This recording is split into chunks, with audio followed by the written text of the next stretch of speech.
Good morning to all of you. Students, today I have taken one question from STAT that is very important question. Question is from median part, and this is given in solved example. This question is the median of the following data is 525. Find the values of unknown frequencies x and y. If the total frequency is 100. Question is class interval is given 0 to 100, 100 to 200 up to 1000 तक, and its respective frequencies are 2, 5, x, 12, 17, 20, y, 9, 7 and 4. As you know, in median first of all we find CF, that is cumulative frequency. Through का 2 plus 5 7, 7 plus x 7 plus x, 7 plus x में 12 add करेंगे 19 plus x, 19 plus x में 17 add करेंगे 36 plus x, 36 plus x में 20 add करेंगे 56 plus x, 56 plus x में y add करेंगे 56 plus x plus y, उसमें 9 ऐड करेंगे 65 plus x plus y, और उसमें 7 ऐड करेंगे 72 plus x plus y, और फिर लास्ट में 4 ऐड करेंगे 76 plus x plus y. ये हो गया CF. अब हम सिग्मा एफ निकालेंगे, यानी फ्रीक्वेंसी का सम, जिसको हम एन से भी डिनोट करते हैं. तो हमने आपको बताया था जो सी एफ का लास्ट नंबर होता है वही सारी फ्रीक्वेंसी का सम होता है. That means 76 plus X plus Y जो है वह सिग्मा एफ का वैल्यू होगा. और आपको पता है क्वेश्चन में सम ऑफ फ्रीक्वेंसी दिया हुआ है 100, तो मैंने सिग्मा एफ का वैल्यू 100 लिख दिया. Sigma F means sum of frequencies. तो सिग्मा एफ के बदले हमने पुट कर दिया 76 plus X plus Y and that is equal to 100. तो x plus Y equal to हो जाएगा 76 उधर जाएगा, तो 100 माइनस 76 दैट इज 24. तो x plus Y equal to 24. This is first equation. Now as you know in median first of all we have to find median class. तो median class हम कैसे find करते हैं? तो यहां पे हमको मीडियन दिया हुआ है. मीडियन कितना दिया हुआ है? तो 525 आप देख सकते हैं क्वेश्चन में. तो अब हमको ये देखना है कि क्लास इंटरवल में किस क्लास इंटरवल के बीच में ये 525 आएगा. तो हमने मार्क कर दिया हूं कि 500 से 600 के बीच 525 आता है. तो मीडियन क्लास मेरा हो गया 500 टू 600. तो मीडियन क्लास लिख दिया मैंने 500 to 600 because 525 lies between 500 to 600. अब हम मीडियन का फॉर्मूला लगाएंगे. Median equal to L plus N by 2 minus C F cumulative frequency upon F into H. Median के प्लेस पे हम 525 रख देंगे because it is given in question. L आपको पता है लोअर लिमिट होता है मीडियन क्लास के. लोअर लिमिट यानी 500 से 600 में लोअर लिमिट 500 है, प्लस एन बाय 2. एन का वैल्यू, एन का मतलब सम ऑफ फ्रीक्वेंसी जो कि 100 दिया हुआ है, तो 100 by 2 minus C F. C F आपको याद है कि सी एफ क्या होता है? सी एफ का वैल्यू हम क्या लेते हैं? तो जो मीडियन क्लास का सी एफ होता है उसके ठीक पहले वाला जो वैल्यू होता है वह सी एफ होता है, कुमुलेटिव फ्रीक्वेंसी, जिसको हम स्टैट में कभी कभी कैपिटल एफ से भी डिनोट करते हैं. तो 36 प्लस एक्स जो है वह मेरा यहाँ पे सी एफ है. तो हम यहाँ पे सी एफ के बदले 36 प्लस एक्स रखेंगे. 36 प्लस एक्स अपॉन में फ्रीक्वेंसी दिया है उसका रिस्पेक्टिव 20 हमने मार्क कर दिया हूं, इंटू एच. तो एच 500 और 600 के बीच का डिफरेंस 100 है. 500 को हम इधर ले आएंगे तो माइनस हो जाएगा, इक्वल टू 100 बाय 2 का वैल्यू 50 होगा. अब माइनस से दोनों का साइन चेंज हो जाएगा. 36 में भी माइनस लगेगा, एक्स में भी माइनस, अपॉन में 20 इंटू 100. 525 में से 500 माइनस करेंगे 25, 50 में से 36 को माइनस करेंगे 14 माइनस एक्स अपॉन में 20 इंटू 100. 20 के टेबल में आ जाएगा 25 जा 100, तो 25 equal to 14 minus X into 5. 25 upon 5 equal to 14 minus X. 5 equal to 14 minus X, x equal to 14 minus 5 that is 9. एक बार यहां से कैलकुलेशन फिर देख लीजिए. यहां पे मैंने मीडियन की जगह पे 525 पुट किया.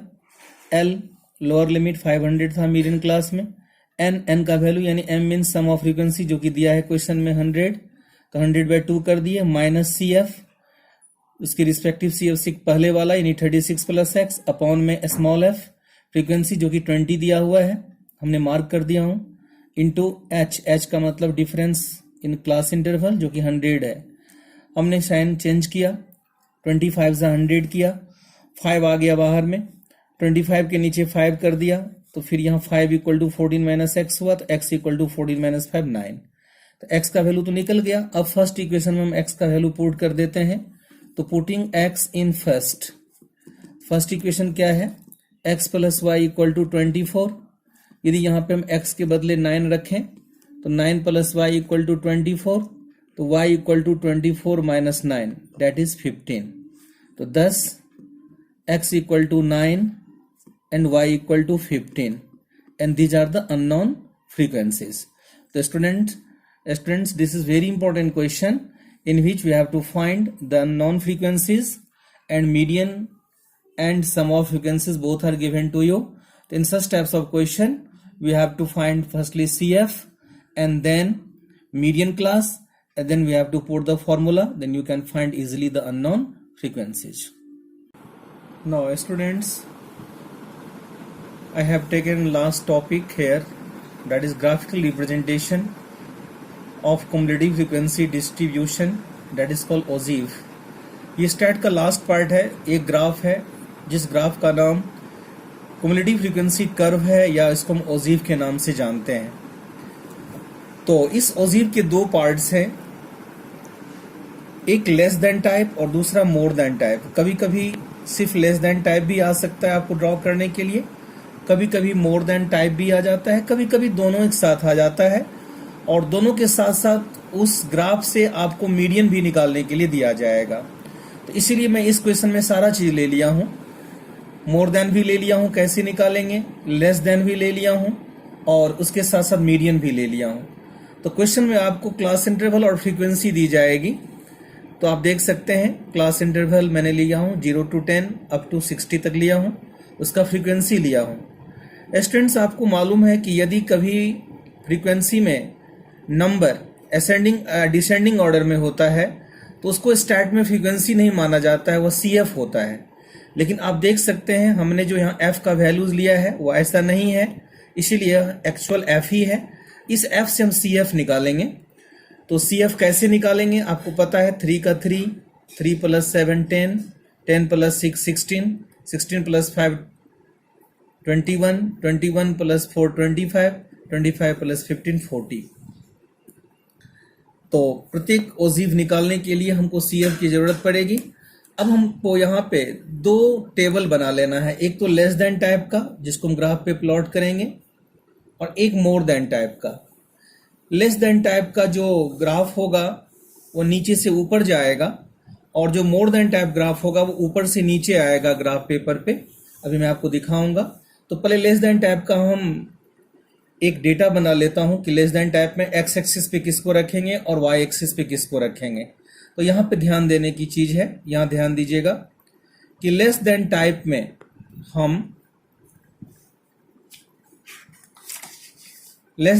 में हम अपर लिमिट लेते हैं और उसका रिस्पेक्टिव CF लेते हैं।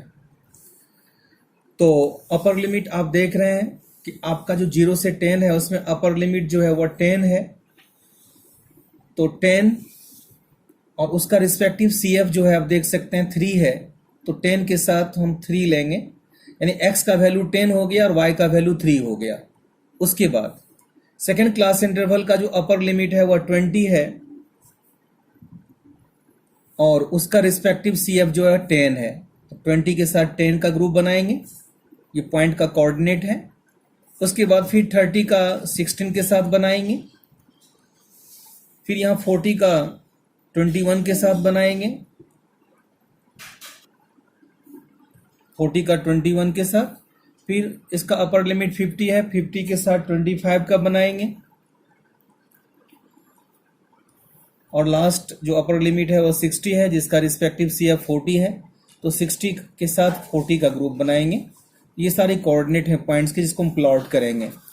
तो आपने क्या देखा कि लेस देन टाइप में लेस देन टाइप में हम अपर लिमिट लेते हैं क्लास इंटरवल का और उसके सामने का CF लेते हैं। सारा लेते गए हमें लास्ट तक। अब आ जाइए मोर देन टाइप। तो आपको बताया था कि लेस देन टाइप हमेशा नीचे से ऊपर जाता है ग्राफ। अब आइए मोर देन टाइप में। मोर देन टाइप में हम लोअर लिमिट लेते हैं और लास्ट CF लेते हैं। यहाँ पे ये तो इजी था less than type. More than type में आपको थोड़ा सा ऑब्जर्व करना होगा कि जैसे आपने लेस देन में अपर लिमिट लिया तो मोर देन में लोअर लिमिट लेंगे, लेकिन लोअर लिमिट के साथ हम क्या लेंगे, तो फर्स्ट जो 0 है उसके साथ तो हम लास्ट वाला CF लेंगे इसका 40। उसके बाद सेकंड में हम लोअर लिमिट 10 दिया है तो 10 लेंगे। अब हम 40 में से रिस्पेक्टिव फ्रीक्वेंसी को माइनस करते जाएंगे। जैसे पहला फ्रीक्वेंसी 3 है तो 40 में से 3 को माइनस करेंगे तो 37 होगा। उसके बाद 10 के बाद लोअर लिमिट 20 है। अब 37 में से हम 7 को माइनस कर देंगे तो 30 होगा। फिर 20 के बाद लोअर लिमिट 30 है। फिर 30 में से हम 6 को माइनस कर देंगे तो 24 होगा। फिर 30 के बाद लोअर लिमिट 40 है। अब 24 में से 5 को माइनस करेंगे तो 19 होगा। अब 40 के बाद लोअर लिमिट 50 है। 19 में से 4 को माइनस करेंगे तो 15 होगा। अब 50 के बाद कुछ है नहीं लोअर लिमिट, तो मैं एक अपने मन से ले लूँगा 60 होगा। इसके बाद यदि मैं आगे लेते तो 60 होता, 60 और लास्ट में 15 में से 15 लास्ट वाला जो फ्रीक्वेंसी है वो माइनस होगा तो 0 हो जाएगा।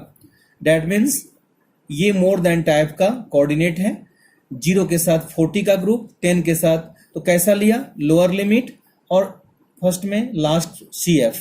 उसके बाद लोअर लिमिट, अब हम फ्रीक्वेंसी को माइनस करते गए हैं। जैसे 40 में से 3 माइनस किए 37, तो जो बचेगा उसमें से फ्रीक्वेंसी को माइनस करते जाएंगे लास्ट तक।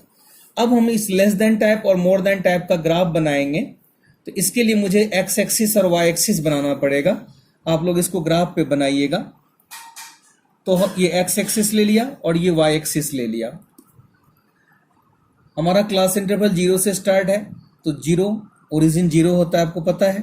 तो जो पहला घर है 0 to 10 होगा, फिर 10 से 20, 20 से 30, 30 से 40, 40 से 50 और 50 से 60, 60 तक है। तो हमने एक्स एक्सिस पे क्लास इंटरवल को लिया। हमारा क्लास इंटरवल ओवरलैपिंग मेथड में दिया है 0 to 10, तो इसलिए 0 से स्टार्ट किया हूँ। 0 to 10 ये हुआ, 10 to 20 ये हुआ, 20 से 30 ये हुआ, 30 से 40 ये हुआ। तो ग्राफ पे आपको इजीली ये चीज़ आ जाएगा। अब इस पे हम CF को रखते हैं, इस पे CF को रखते हैं और इस पे क्लास इंटरवल को रखते हैं। तो अब हमारा लास्ट CF जो है 40 है, तो हम क्या करते हैं 5-5 का ले लेते हैं स्केल। 5, 10, 15, 20, 25, 30, 35, 40। तो हम 5-5 का ले लिए इस पे स्केल, वाई एक्सिस पे 1 यूनिट इक्वल टू 5 सेंटीमीटर। अब आप गौर से देखिए, पहले हम लेस देन टाइप को प्लॉट करना चाहता हूँ। लेस देन में देखिए 10 और 3 है, तो 10 ये हो गया अपर लिमिट और उसका 3। तो यहाँ पे तो मेरा प्लेन पेपर है, हम अंदाज से लेंगे, आप लोग ग्राफ पे इजीली एग्जैक्ट ले सकते हैं। तो 10 के साथ 3 है, तो 5 से नीचे हमने 3 और 10 के सामने 3 पॉइंट ले लिया। उसके बाद 20 के साथ 10 है, तो 20 के साथ हम 10, 20 और 10 के सामने मैंने ले लिया। उसके बाद 30 के साथ 16 है, 16 है तो 30 के साथ हम 16 ले लिए, 15 से थोड़ा सा ज़्यादा 30 के ऊपर। उसके बाद 40 के 21 है, तो 40 के ऊपर में हम 21, 20 से थोड़ा सा ऊपर ले लिए हम। उसके बाद 50 का 25 है, तो 50 के साथ हम 25 ले लिए, 25 एग्जैक्ट दिया हुआ है। 25 50 के ऊपर 25 में मार्क कर लिए। फिर 60 के साथ 40 है, तो 60 के साथ हमने 40 ले लिया, 60 और 40 के सामने।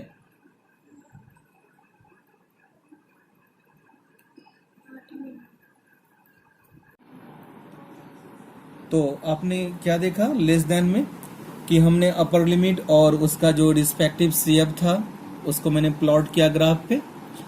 अब जो है हम मोर देन टाइप का प्लॉट करेंगे। तो मोर देन में आप देख सकते हैं यहाँ पे टेबल बनाया हूँ मैं। तो 0 के साथ 40 का ग्रुप है, तो 0 तो आपका यही हुआ ओरिजिन, और 40 देखिए ऊपर है, तो यहाँ पे आप मार्क कर पॉइंट ले लीजिए। फिर उसके बाद 10 के साथ 37 है, तो 10, तो हमने 10 के साथ 37 का ग्रुप है, तो 10 के साथ 37, तो 10 के ऊपर 37 अंदाज से 35 और 40 के लगभग बीच से थोड़ा पहले 37।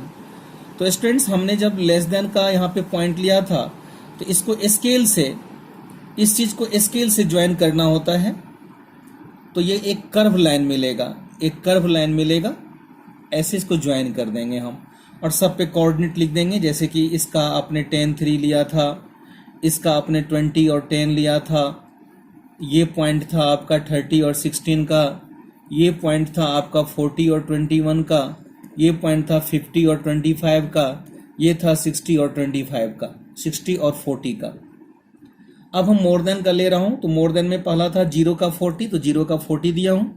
उसके बाद 10 का 37, तो 10 का 37 भी मार्क कर दिया हूं।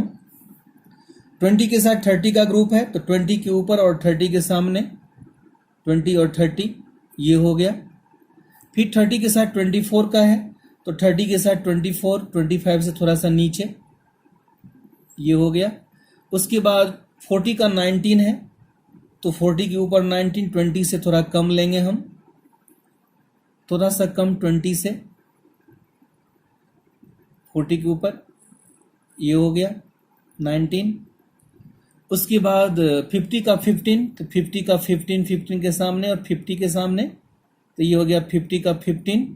उसके बाद 60 का 0, तो 60 का 0 यही इसी पे आ जाएगा। तो हमने आपको बताया था कि मोर देन हमेशा ऊपर से नीचे आता है। तो अब हम इसको जो है सो हम मार्क करेंगे, ऐसे स्केल से मार्क करते जाएंगे। लास्ट में मोर देन जो है वो एक्स एक्सिस पे जाके किसी पॉइंट पे गिर जाएगा। जैसा कि आप देख रहे हैं कि ये जो लास्ट है पॉइंट वह 60 था, जो कि एक्स एक्सिस पे आके फॉल कर गया। तो आपने अब इसका भी कोऑर्डिनेट लिखते जाएंगे। ये था 0 से 40, ये था 10 से 10 का 37 के साथ, फिर 20 30, फिर 30 24, फिर 40 19, फिर 50 15 और लास्ट में 60 0। तो आपने देखा था कि लेस देन का जो ग्राफ था वो नीचे से ऊपर गया था, और मोर देन का आप क्या देख रहे हैं कि ऊपर से नीचे आया और लास्ट में एक्स एक्सिस पे फॉल किया। तो ये तो था लेस देन, पहले वाला था लेस देन टाइप, लिख दिया मैंने इस ग्राफ पे, और ये है मोर देन टाइप। अब जैसा कि आप देख रहे हैं क्वेश्चन में लास्ट पार्ट है मीडियन फाइंड करना। तो अब हम मीडियन कैसे फाइंड करेंगे? तो आप देख रहे हैं कि दोनों ग्राफ एक दूसरे को एक पॉइंट पे इंटरसेक्ट कर रहा है। तो अब जहां पे इंटरसेक्ट कर रहा है वहां से हम एक परपेंडिकुलर डाल देंगे, एक परपेंडिकुलर डाल देंगे एक्स एक्सिस पे।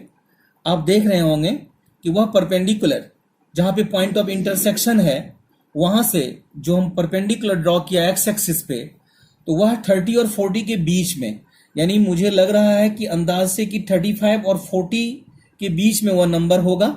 यहाँ पे एग्जैक्ट तो नहीं आएगा, लेकिन आप जब ग्राफ पे बनाएंगे तो एग्जैक्ट नंबर आ जाएगा। तो मेरे ख्याल से लगता है कि अप्रॉक्स जो है वह 37 के आसपास, 37 से थोड़ा ज़्यादा, यानी 35 तो यही हो गया, और 35 से थोड़ा सा ज़्यादा यानी 37 के आसपास, अप्रॉक्सीमेटली जो है वो 37 के आसपास जो है इसका मीडियन आ रहा है। तो हम कुमुलेटिव फ्रीक्वेंसी ग्राफ जिसको हम ओजीव कहते हैं, तो उससे भी हम मीडियन फाइंड कर सकते हैं इजीली। क्या है उसका रूल? तो हम लेस देन और मोर देन का ग्राफ बना के जो उसका पॉइंट ऑफ इंटरसेक्शन होगा, उस पॉइंट ऑफ इंटरसेक्शन से एक परपेंडिकुलर ड्रॉ करेंगे हम एक्स एक्सिस पे। वह जो नंबर होगा एक्स एक्सिस का वही उसका मीडियन होगा। तो स्टूडेंट्स हम एक बार इसको फिर से एक बार डेटा को आपको बताना चाहता हूं कि जब हम ग्राफिकल रिप्रेजेंट करेंगे कुमुलेटिव फ्रीक्वेंसी कर्व को या ओजीव को, तो उसमें हमको दो टाइप का क्वेश्चन आएगा। कभी तो आएगा सिर्फ लेस देन टाइप बनाइए, कभी आएगा सिर्फ मोर देन टाइप बनाइए, और कभी कभी क्वेश्चन में दोनों टाइप दे देता है। तो हमको दोनों सीखना है, दोनों समझना है और उससे मीडियन भी फाइंड करना है। तो हमने क्वेश्चन दिया था क्लास इंटरवल फ्रीक्वेंसी आपने देखा, मैंने CF निकाला चूंकि CF की बहुत ज़रूरत है इसमें, क्योंकि सारा ग्राफ ही CF पे बेस्ड है। तो आपको याद होगा मैंने सबसे पहले लेस देन आपको बताया हूं, तो लेस देन में हमने लिया अपर लिमिट और उसके सामने वाला CF जो कि 3 है, फिर अपर लिमिट, उसके बाद उसका रिस्पेक्टिव CF, फिर अपर लिमिट, फिर उसका रिस्पेक्टिव CF। तो ये तो बनाना आसान है, बट मोर देन में आपको दिमाग रखना होगा कि हमने लिया हो लोअर लिमिट, और लोअर लिमिट के साथ सबसे पहले लास्ट CF ले लिया हूं उसके साथ, उसके बाद फिर लोअर लिमिट के साथ हम फ्रीक्वेंसी को माइनस करते गए, जैसे 40 में से 3 माइनस किए 37, फिर 37 में से 7 माइनस किए 30, फिर 30 में से 6 माइनस किए हैं 24, फिर 24 में से 5 माइनस, इस तरह रिस्पेक्टिव फ्रीक्वेंसी को माइनस करते गए हैं। तो उसको ग्राफ पे प्लॉट किया मैंने, एक्स एक्सिस और वाई एक्सिस बना के, स्केल प्रॉपर स्केल लिया। तो आपने देखा कि जो लेस देन टाइप था वह नीचे से ऊपर गया था ग्राफ, और जो मोर देन टाइप था वह ऊपर से नीचे गया। उस सबका मैंने कोऑर्डिनेट लिख दिया उस पॉइंट के सामने। उसके बाद दोनों का जो पॉइंट ऑफ इंटरसेक्शन था उससे मैंने परपेंडिकुलर ड्रॉ किया। ये परपेंडिकुलर जिस पॉइंट को क्रॉस किया वही उसका मीडियन हुआ। So students, today I have finished statistics. Now in the next class I will take some extra questions from different chapters. So I want to finish today's class. So your homework is solve exercise 14.1 to 14.4. 14.4 you will do in graph paper. So today your statistics has been finished. Goodbye to everyone.